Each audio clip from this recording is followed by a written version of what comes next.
प्रिय साथियों, इसके पहले के वीडियोस में हम लोगों ने प्रश्नावली 3.3 का बेसिक और साथ ही साथ पूरी प्रश्नावली 3.3 को कंप्लीट किया था। ऊपर क्रम से उसकी लिंक आपको मिलेगी, तो आप क्लिक करके वो वीडियो देख सकते हैं और फिर इस वीडियो को देखना स्टार्ट कर सकते हैं।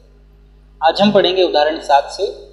उदाहरण 7 है, प्रतिस्थापन विधि द्वारा निम्न रैखिक समीकरण युग्म को हल कीजिए। रैखिक समीकरण युग्म दिया है, इसको हमको प्रतिस्थापन विधि के द्वारा हल करना है। तो सबसे पहले हम लिखेंगे दिया है, पहला रैखिक समीकरण है 7x माइनस 15y बराबर 2, इसको नाम देंगे समीकरण नंबर 1। दूसरा दिया है x प्लस 2y बराबर 3, इसको नाम देंगे समीकरण नंबर 2। अब प्रतिस्थापन विधि द्वारा इसको हल करना है, तो क्या करते हैं, x का मान या तो y के रूप में या तो y का मान x के रूप में निकालते हैं। ये हमारा स्टेप फर्स्ट होता है। दोनों में से किसी भी एक समीकरण को लेकर हम ये काम कर सकते हैं। तो हम करते हैं स्टेप फर्स्ट, हम स्टेप बाय स्टेप हल करते हैं। तो हम समीकरण 2 लेते हैं, इससे मान निकालने में आसानी होगी। तो हम लिखते हैं समीकरण 2 से, समीकरण 2 क्या है, x प्लस 2y बराबर 3। हम यहाँ से x का मान निकालते हैं, 3 यहीं पे रहेगा, 2y प्लस में है तो ये जाएगा माइनस में, माइनस 2y, समीकरण नंबर नाम इसको देंगे 3। अब ये समीकरण 3 हमने समीकरण 2 से निकाला है, तो हम रखेंगे समीकरण 1 में। ये आपको ध्यान रखना है कि जिस समीकरण से आप समीकरण 3 निकालते हैं, उस समीकरण को छोड़कर जो बचा हुआ समीकरण है उसमें ये मान जो समीकरण 3 में निकाला है उसको रखते हैं। तो ये मान हमने निकाला समीकरण 2 से, तो हम रखेंगे समीकरण 1। तो हम करेंगे स्टेप सेकंड,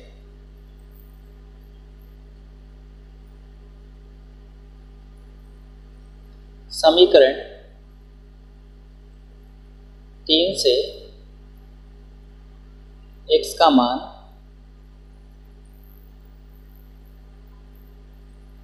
समीकरण 1 में रखने पर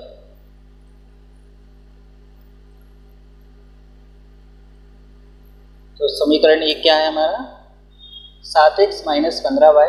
तो 7 जैसा का वैसा, x का मान रखते हैं ये वाला कोष्टक में, 3 माइनस 2y, x का मान रख दिया माइनस 15y बराबर 2।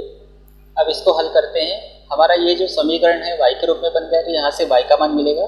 7 का गुणा 3 में करते हैं, क्योंकि यहाँ पे कोष्टक है तो गुणा का चिन्ह होता है। 7 के 21 माइनस 7 दूनी 14y माइनस 15y, और ये है 2। इसको हल करते हैं, ये 14y है माइनस में और ये 15y है माइनस में, दोनों माइनस में है तो समान चिन्ह वाले जुड़ते हैं, तो ये हो जाएगा माइनस, और चिन्ह वही आता है, माइनस 14 और माइनस 15, ये हो जाएगा माइनस 29, और ये आएगा y बराबर 2। 21 प्लस में है, इधर जाएगा माइनस 21 होगा। आगे इसको हल करके माइनस 29y बराबर, अब इसका चिन्ह माइनस है और इसका प्लस है तो ये घटेंगे, तो 21 में से 2 गया तो 19, और 21 बड़ी संख्या है तो इसका चिन्ह आएगा माइनस। दोनों तरफ माइनस है तो माइनस से माइनस करेंगे कैंसिल, तो हमको यहाँ मिलेगा 29y बराबर 19। अब यहाँ पे अचर और ये है चर, दोनों के बीच में गुणा का चिन्ह है, तो गुणा में है तो इधर भाग में चला जाएगा, तो y बराबर मिलेगा 19/29। ये हमारा आ गया y का मान। अब ये y का मान हम समीकरण 1, 2, 3 तीनों में से किसी भी समीकरण में रख सकते हैं। हम समीकरण 3 में रखेंगे। हम करेंगे स्टेप थर्ड,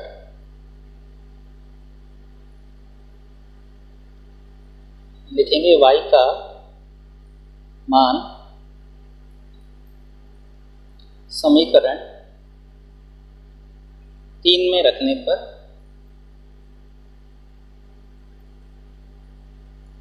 समीकरण 3 क्या है, समीकरण 3 है x बराबर 3 माइनस 2y। तो हम लिखेंगे x बराबर 3 माइनस 2, y का मान रखते हैं 19/29। इसको आगे हल करते हैं, x बराबर 3 माइनस अब यहाँ 2 है और यहाँ 29 से कटेगा नहीं, तो हम 19 और 2 का गुणा कर लेते हैं। 19 दूनी 38 और बटे आएगा 29। इसके बटे में कुछ नहीं तो हम 1 लिख सकते हैं। तो यहाँ पे x बराबर एलसीएम, अब यहाँ 29 है और 1 है तो दोनों का गुणा कर देंगे, ये हमारा एलसीएम हो जाएगा। 29 में अगर हम 1 का भाग देते हैं तो 29 से आएगा, 29 का गुणा 3 में करेंगे तो ये होगा 29 गुणा 3 लिख देते हैं अभी, माइनस 29 में 29 का भाग देंगे तो 1 बार जाएगा, 1 का गुणा 38 में करेंगे तो 38 ही आएगा।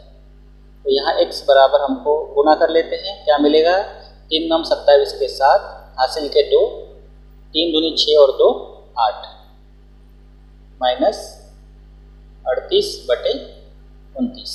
घटाएंगे x बराबर 87 में से 38 जाएंगे तो 7 में से 8 नहीं जाते तो 7 के 17 करेंगे, 17 में से 8 गए 9, हासिल का 1, 8 में से 4 गए 4, तो यह आएगा 49 बटे 29। तो इस तरह से ये हमारा x का मान आ गया। तो हम लिख सकते हैं, क्या लिखेंगे, इसके नीचे आएगा अतः x बराबर हमको मिलेगा 49 बटे 29 तथा y बराबर हमको मिलेगा 19 बटे 29। अब ये जो x और y के मान आए हैं ये आप समीकरण 1 और समीकरण 2 में रख के देख सकते हो। तो समीकरण 1 और समीकरण 2 में रखेंगे तो दोनों साइड आपस में बराबर हो जाएंगे, जिससे ये कन्फर्मेशन आपको हो जाएगा कि आपका जो आंसर आया है वो बिल्कुल सही है। अगला क्वेश्चन है, आफताब अपनी पुत्री से कहता है 7 वर्ष पूर्व यानी पहले मैं तुमसे 7 गुनी आयु का था, अब से 3 वर्ष बाद मैं तुमसे केवल 3 गुनी आयु का रह जाऊंगा, उनकी वर्तमान आयु क्या है। तो ये जो क्वेश्चन है प्रश्नावली 3.1 का पहला क्वेश्चन है जिसका हमने ग्राफ बनाया था। आज उदाहरण 8 में फिर इसको हल करना है, इसको अभी हल करना है प्रतिस्थापन विधि के द्वारा। तो क्वेश्चन में क्या कह रहा है कि आफताब अपनी पुत्री से क्या कहता है कि 7 वर्ष पहले मैं तुमसे 7 गुनी आयु का था, मतलब आफताब अपनी पुत्री के आयु के 7 गुनी थे। 7 वर्ष पहले की बात है। अब से 3 वर्ष बाद यानी वर्तमान से 3 वर्ष बाद आफताब अपनी पुत्री से केवल 3 गुनी आयु के रह जाएंगे, तो उनकी वर्तमान आयु क्या है, यानी आफताब की वर्तमान आयु क्या है, उनकी पुत्री की वर्तमान आयु क्या है। तो हम इसको मान लेते हैं, किसी को भी x और किसी को भी y मान सकते हैं। हम लिखते हैं मान लो आफताब की वर्तमान आयु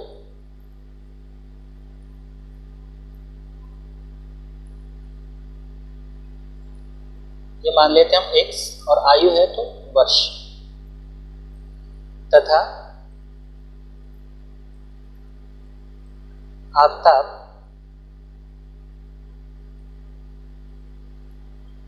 की पुत्री की वर्तमान आयु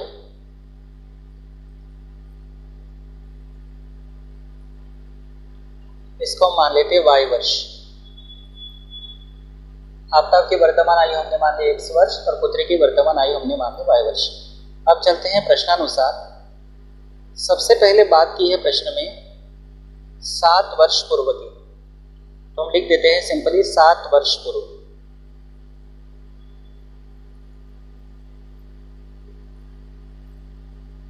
सात वर्ष पूर्व आफताब की आयु कितनी होगी, पूर्व मतलब पहले की बात है और पहले की बात है तो माइनस करेंगे। आफताब की वर्तमान आयु x है तो 7 वर्ष पूर्व कितनी होगी, x माइनस 7। पुत्री की वर्तमान आयु y है तो 7 वर्ष पूर्व कितनी होगी, y माइनस 7। ये 7 वर्ष पूर्व हो गया। अब क्या बोलता है कि 7 वर्ष पूर्व मैं तुमसे, मतलब आफताब पुत्री की आयु के 7 गुने थे, मतलब आफताब 7 गुने थे तो हमको पुत्री की आयु में 7 गुना करना पड़ेगा, तब जाके दोनों बराबर होंगे। क्योंकि प्रश्न में आफताब को 7 गुना बोला है, अगर हम 7 गुना और इसी में कर देंगे तो वो तो 49 गुना हो जाएंगे। तो इसीलिए जिसमें बोलता है उसमें नहीं करना है। यहाँ बोला है कि 7 वर्ष पूर्व मैं यानी आफताब तुमसे 7 गुनी आयु का था, मतलब आफताब पुत्री के 7 गुनी आयु का था, तो हमको पुत्री को 7 गुना करना पड़ेगा, तब जाके दोनों साइड आपस में बराबर होंगे। तो इसको हल कर लेते हैं। x माइनस 7 बराबर 7 का गुना करेंगे 7y माइनस 49। x की तरफ हम चर y को ले आते हैं, प्लस में है ये माइनस में आ जाएगा, माइनस 7y बराबर माइनस 49 और माइनस में है तो ये प्लस आ जाएगा। तो ये होगा x माइनस 7y बराबर, चिन्ह अलग अलग है घटेंगे, 49 में से 7 जाएंगे तो ये आएगा 42 और 49 का चिन्ह माइनस है तो बड़ी संख्या का चिन्ह आएगा। ये आपका आ गया समीकरण नंबर 1। फिर पुनः प्रश्नानुसार चलते हैं। पुनः प्रश्नानुसार अब बात है प्रश्न में 3 वर्ष बाद की, तो हम लिखेंगे 3 वर्ष बाद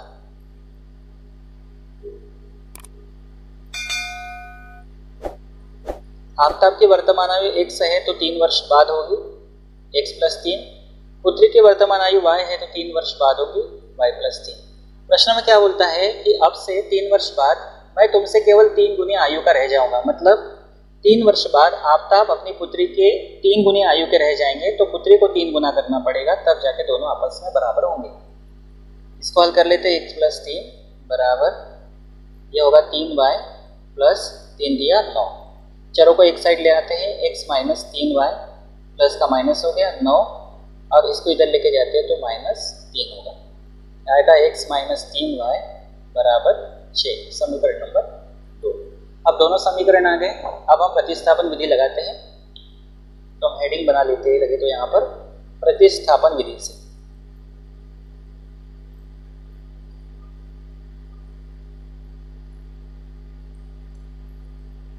प्रश्न में ये नहीं कहा गया है कि आप प्रतिस्थापन विधि से हल करो, लेकिन हम इसलिए हल कर रहे हैं कि हमारी प्रतिस्थापन विधि चल रही है। आप इसके बाद विलोपन विधि पढ़ेंगे, वज्रगुणन विधि पढ़ेंगे। अगर प्रश्न में ये नहीं कहा गया कि किस विधि से करना है तो आप कोई भी विधि से कर सकते हैं, लेकिन हम प्रतिस्थापन विधि वाला टॉपिक पढ़ रहे हैं इसलिए प्रतिस्थापन विधि से इसको हल कर रहे हैं। लेकिन जब आप पूरा अध्याय पढ़ लेंगे तो आप ये प्रश्न, क्योंकि इसमें बोला नहीं है कि प्रतिस्थापन विधि से करो, तो आप इसको जो विधि आपको अच्छी लगती है उससे भी कर सकते हैं। तो हाल फिलहाल तो प्रतिस्थापन विधि चल रही है, उसमें हम करेंगे स्टेप फर्स्ट। तो हम समीकरण 1 या 2 को लेकर हम x का मान y के रूप में या y का मान x के रूप में निकालते हैं। तो समीकरण 2 से हम x का मान निकाल लेते हैं। समीकरण 2 से क्या है, x माइनस 3y बराबर 6। इसको हल करेंगे तो x 3y माइनस में तो प्लस में चला जाएगा और 6 पहले से प्लस में है, इसको नाम देंगे समीकरण नंबर 3। अब ये मान हमने समीकरण 2 से निकाला है तो समीकरण इसको रखेंगे 1 में, तो हम लिखेंगे स्टेप सेकेंड। समीकरण 3 से x का मान समीकरण 1 में रखने पर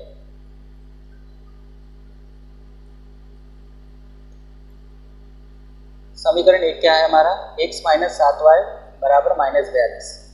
तो x का मान रख लेते हैं 3y प्लस 6, ये x हो गया x का मान, माइनस 7y बराबर माइनस 42। इसको हल करते कोष्टक खोलेंगे तो ये होगा 3y प्लस 6 माइनस 7y बराबर माइनस 42। इसको आगे हल करते हैं तो चरों को एक तरफ रखते हैं तो ये हो जाएगा 3y माइनस 7y बराबर माइनस 42। अचर को इधर लेके जाते हैं, प्लस में है तो ये माइनस में हो जाएगा 6। अब इसको आगे हल करते हैं तो 3y और माइनस 7y अलग अलग चिन्ह है तो घटेंगे, तो 7 में से 3 जाएगा तो आएगा 4y और 7 का चिन्ह देंगे माइनस, क्योंकि 7 बड़ी संख्या है। दोनों के समान चिन्ह जुड़ेंगे तो ये हो जाएगा माइनस 42 और 6 हो जाएगा 48। अब दोनों तरफ माइनस है तो माइनस से माइनस कैंसिल होगा तो 4y बराबर होगा 48। तो y बराबर होगा 48, 4 गुणा में है बटे में चले जाएंगे, 4 एकम 4, 4 एकम 4, 4 दूनी 8। तो इस तरह से y का मान कितना मिल गया हमको, y बराबर मिल गया 12। इसका मतलब है y आफताब की पुत्री की आयु है, वर्तमान आयु 12 वर्ष है। अब y का मान हम समीकरण 3 में रखते हैं तो हम स्टेप थर्ड को करते हैं। y का मान समीकरण 3 में रखने पर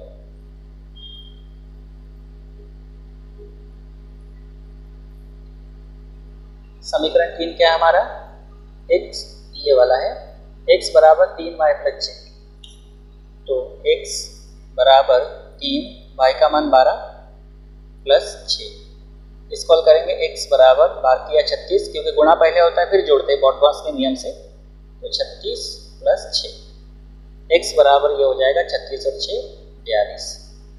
तो इस तरह से आफ्ताब की वर्तमान आयु आ गई 42 वर्ष। हम लिखेंगे अतः आफ्ताब की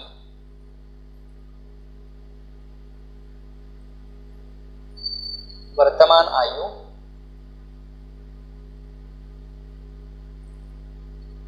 बराबर x माना था तो x का मान 42 आया तो वर्ष, तथा आफ्ताब की पुत्री की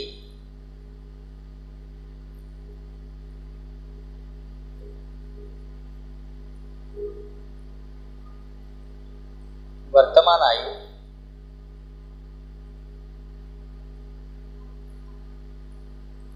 बराबर आएंगे 12 वर्ष। तो आप ये जो मान आए x और y के, ये आप समीकरण 1 और समीकरण 2 में रख के देखेंगे तो दोनों साइड आपस में बराबर आ जाएंगे। अब थोड़ा सा क्वेश्चन को चेक कर लेते हैं, देखिए कैसे। ये एक्स्ट्रा काम है, आपका आंसर तो आ गया है। अब आफ्ताब की आयु आ गई, ए लिख देते हैं। आफ्ताब की आयु आ गई 42 वर्ष और उनकी जो पुत्री है डॉटर, इनकी वर्तमान आयु आ गई 12 वर्ष। 7 वर्ष पूर्व इनकी आयु कितनी होगी? 7 वर्ष पहले ये होगी 41 होगी क्या? 31 होगी क्या? नहीं 31 नहीं, 42 में से 7 हटाएंगे तो ये 2 के 12 करना पड़ेगा, 12 में से 7 गए 5, 35। 7 वर्ष पूर्व आफ्ताब की आयु होगी 35 वर्ष। और पुत्री, प्रश्न में क्या कहा था? 7 वर्ष पूर्व आफ्ताब पुत्री की आयु के 7 गुने थे। तो देखो अगर हम 5 में 7 का गुणा करते हैं तो 5 का 7 गुना होता है 35। मतलब प्रश्न में ये कहा गया था कि 7 वर्ष पूर्व आफ्ताब अपनी पुत्री की आयु के 7 गुने आयु के थे। तो आफ्ताब अपनी पुत्री की आयु के 7 गुने आयु के हैं, 7 वर्ष पहले की बात है। फिर बोला था 3 वर्ष बाद, 3 वर्ष बाद आफ्ताब की आयु कितनी होगी? 45। और पुत्री के वर्तमान आयु 12 है, तो 3 वर्ष बाद कितनी होगी? 15। तो 7वें प्रश्न में क्या कहा था? 3 वर्ष बाद आफ्ताब अपनी पुत्री की आयु के 3 गुने रह जाएंगे। तो देखो 15 में 3 का गुणा करेंगे तब जाके आएगा 45। मतलब जो स्टेटमेंट कहा था वो बिल्कुल सही है। 7 वर्ष पूर्व आफ्ताब अपनी पुत्री की आयु के 7 गुने थे और 3 वर्ष बाद आफ्ताब अपनी पुत्री की आयु के 3 गुने रह जाएंगे। तो ये हमने इसकी जांच भी कर ली, हमने क्वेश्चन को चेक भी कर लिया। तो इस तरह से यह आपका उदाहरण 8 कंप्लीट होता है। अब हम देखते हैं उदाहरण 9। इसके पहले उदाहरण 9 हमने उदाहरण 2 में पढ़ा था और उसमें हमने ग्राफ बनाया था। हम इसको अभी प्रतिस्थापन विधि से हल करेंगे। तो क्वेश्चन है, रोमिला एक स्टेशनरी की दुकान पर गई और रुपये 9 में 2 पेंसिल तथा 3 रबड़ खरीदी। उसकी सहेली सोनाली ने रोमिला के पास नई तरह की पेंसिल और रबड़ देखी तो उसने भी रुपये 18 में उसी तरह की 4 पेंसिल और 6 रबड़ खरीदी। प्रत्येक पेंसिल तथा प्रत्येक रबड़ का मूल्य ज्ञात करना है। तो हम क्या करेंगे? पेंसिल का मूल्य मान लेंगे x रुपये और रबड़ का मूल्य मान लेंगे y रुपये। हम लिखते हैं, मान लो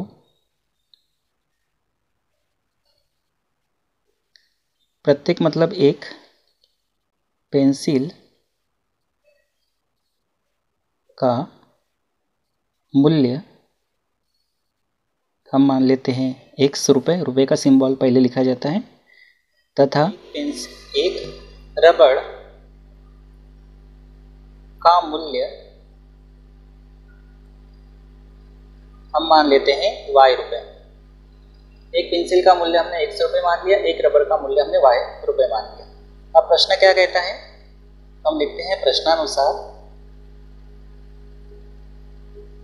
प्रश्न में कहा है कि 2 पेंसिल तथा 3 रबड़ कितने में खरीदा? 9 रुपये में। इसका मतलब है हमारे पास एक पेंसिल का मूल्य x रुपये है तो 2 पेंसिल का कितना होगा? 2x। तथा मतलब प्लस 3 रबड़ खरीदी तो एक रबड़ का मूल्य ₹y है, तो 3 रबड़ का कितना होगा 3y बराबर मूल्य कितना है ₹9।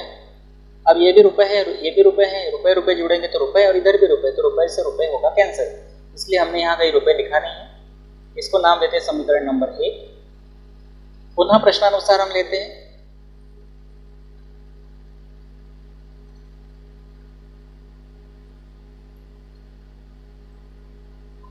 अब बात आती है कि सोनाली ने क्या किया, रोमिला के पास नई तरह की पेंसिल और रबड़ देखी तो उसने भी खरीदे।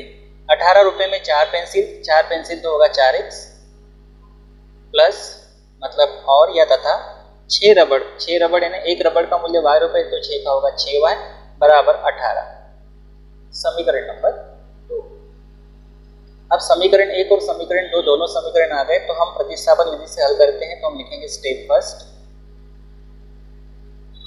दोनों में से कोई भी समीकरण लेकर हम 1 से y का मान निकालते हैं। तो हम समीकरण नंबर 1 लेते हैं। समीकरण 1 से समीकरण 1 है 2x प्लस 3y बराबर 9।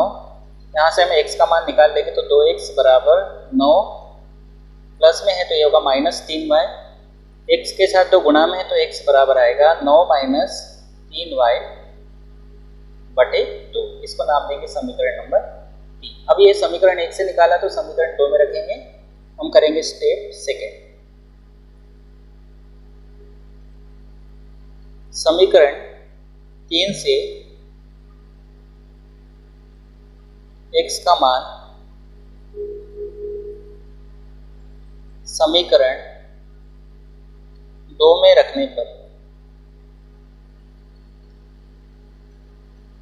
समीकरण 2 है हमारा 4x, तो लिखेंगे 4 गुणा x का मान हमारे पास है 9 माइनस 3y बटे 2 प्लस 6y बराबर 18। इसका गुणा है तो यहाँ से कैंसिल करते, 2 एकम 2, 2 दूनी 4, 2 का अंदर गुणा कर सकते, 2 9 18 माइनस 2 तिया 6y प्लस 6y बराबर 18। तो 6y माइनस में है, 6y प्लस में है, कैंसिल हो जाएंगे तो यहाँ जाएगा 18 बराबर 18। मतलब दोनों साइड आपस में बराबर आ गए। जब दोनों साइड आपस में बराबर आता है तो स्टेप थर्ड नहीं करना है। एक बात हमेशा ध्यान रखना है, ये दोनों साइड आपस में बराबर इसलिए आए क्योंकि दोनों समीकरण एक्चुअल में एक ही है। देखो कैसे, अगर मैं इसमें 2 का भाग दे दूं तो क्या होगा, आपको समझाने के लिए बता रहा हूँ। 2 का भाग देंगे पूरे समीकरण में तो यहाँ आएगा 2x प्लस यहाँ पे भी 2 का भाग देंगे तो आएगा 2 तिया 6 हो जाएगा, तो 3y बराबर यहाँ 2 का भाग देंगे तो यहाँ आएगा 18। मतलब ये जो है ना और ये वाला है, ये दोनों समीकरण एक्चुअल में है एक ही। और जब दोनों समीकरण एक ही होते हैं तब दोनों साइड आपस में बराबर आते हैं। और आपको बताया था मैंने कि जब दोनों साइड आपस में बराबर आते हैं मतलब रैखिक समीकरण युग्म का कोई एक हल नहीं होगा। तो कैसे हल होंगे, अपरिमित रूप से अनेक हल होंगे। तो हम लिखेंगे दोनों पक्ष है दोनों साइड बराबर है,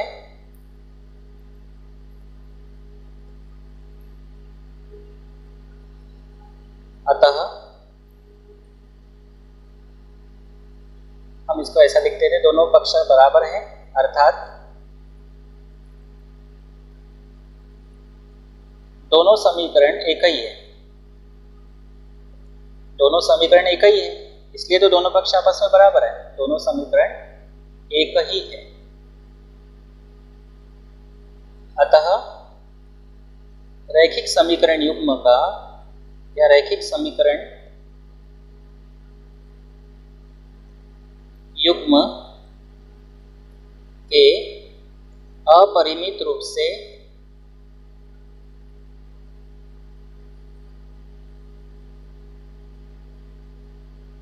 अनेक हल होंगे।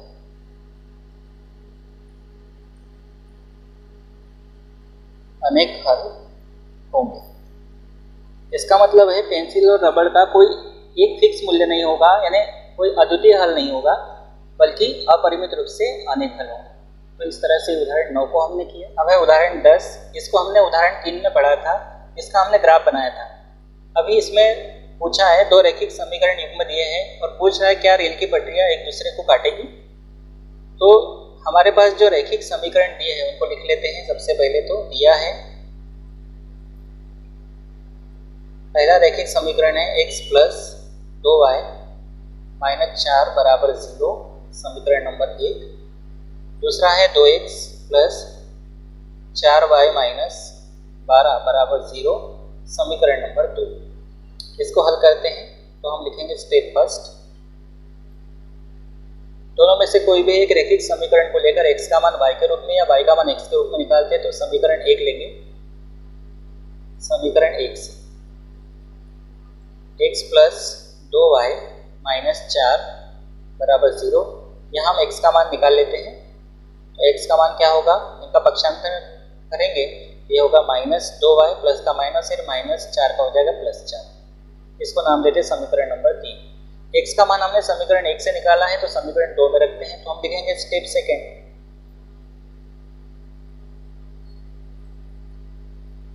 समीकरण 3 से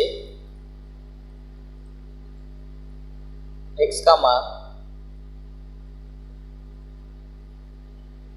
समीकरण 2 में रखने पर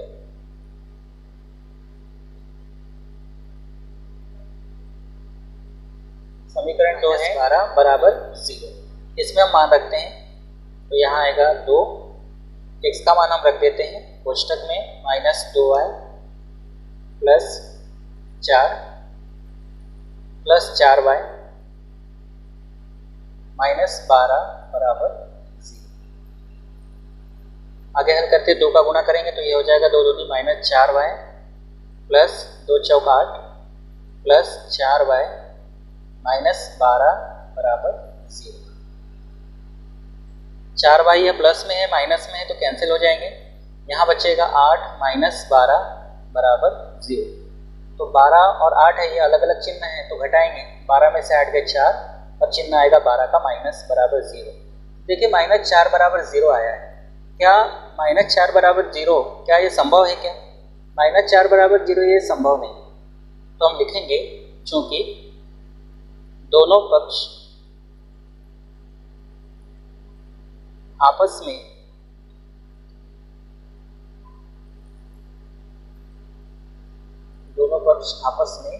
बराबर नहीं है,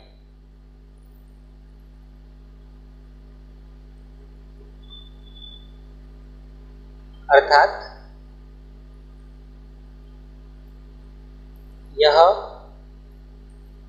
एक असत्य कथन है, सही नहीं है। ये ऐसा हो ही नहीं सकता कि माइनस 4 0 के बराबर हो। असत्य यानी गलत, असत्य कथन है। और मैंने आपको प्रश्नावली 3.1 का जब बेसिक पढ़ाया था तो उसमें मैंने आपको ये बताया था कि जब दोनों साइड आपस में बराबर नहीं होते हैं तब रैखिक समीकरण युग्म का कोई हल नहीं होता। तो हम लिखेंगे अतः रैखिक समीकरण युग्म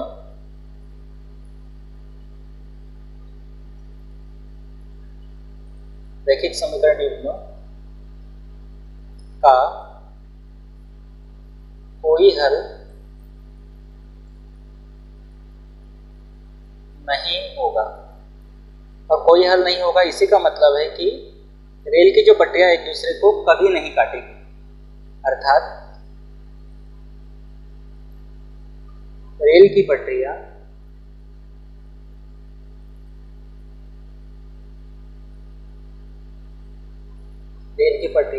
एक दूसरे को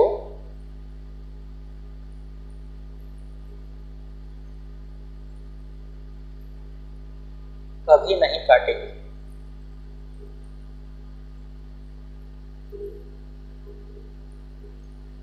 तो इस तरह से ये आपके उदाहरण 7, 8, 9 और 10 यहाँ पर हो गए कंप्लीट। अगले वीडियो में हम लोग प्रश्नावली 3.4 का बेसिक लेकर आएंगे। अगर आप मेरे चैनल पर पहली बार आए हैं तो चैनल को सब्सक्राइब कर लीजिए, बेल आइकन को प्रेस कर दीजिए, वीडियो को लाइक कर दीजिए और अपने दोस्तों तक भी इस वीडियो को शेयर कीजिए। Thank you.